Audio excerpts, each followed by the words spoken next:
60 years ago today, the very first car rolled onto a ship docked in Lewes. It marked the official opening of the Cape May-Lewes Ferry. Coast TV's Matt Pensick shows us the excitement that the community had in 1964 and all the fun that can still be found on a trip across the Delaware Bay.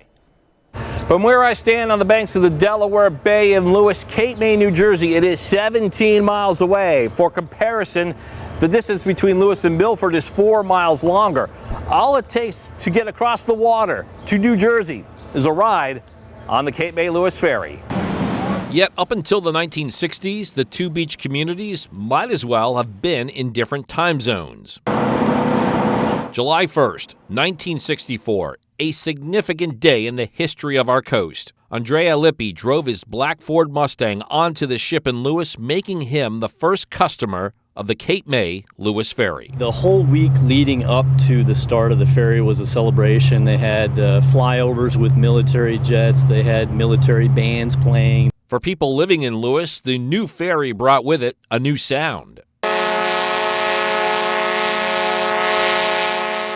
Well, you could be playing on the beach, or you could be, I lived on Burton's Avenue, you could just hear it, and, you know, there was the fire whistle and all kinds of other whistles. The ferry whistle was loud and distinct. I am holding here a copy of the original rate card from 1964. The cost for a car, motorcycle, or station wagon's one-way trip, $3.25. I think it's a little bit more today. In fact, the cost for a one-way trip today, $38. The ferry also ran nearly nonstop. The first departure each day was 3:20 a.m. compared to 8:45 now. The last one in 1964 at 11:30 p.m. In 2024, it's 7:45 at night.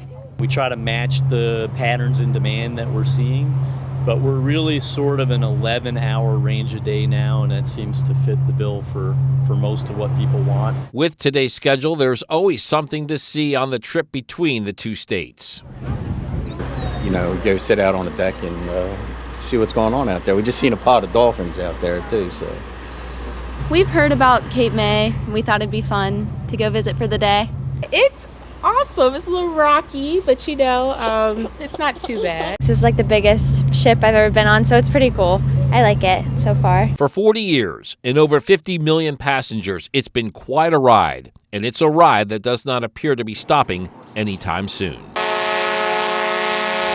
For Coast TV News, I'm Matt Pensick.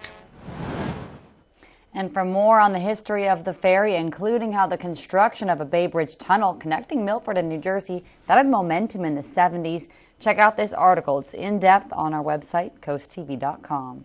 Next for the ferry is a move to cleaner energy. The Delaware River Bay Authority is developing plans for a hybrid ferry that'll have battery power to go along with diesel engines. According to the authority, 60% of the new ship's design should be completed by the end of the month, with bigger battery plans for the future.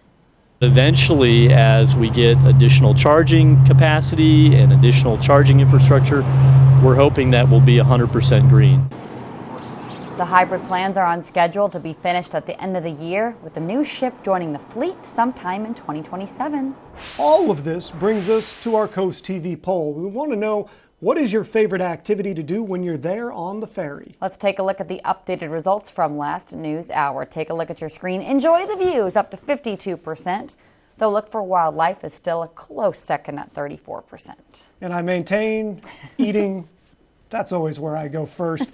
But I like the other things as well. If you haven't voted yet, you still can at coasttv.com or use the Coast TV mobile app. We're going to show you updated results on Coast TV News at 11.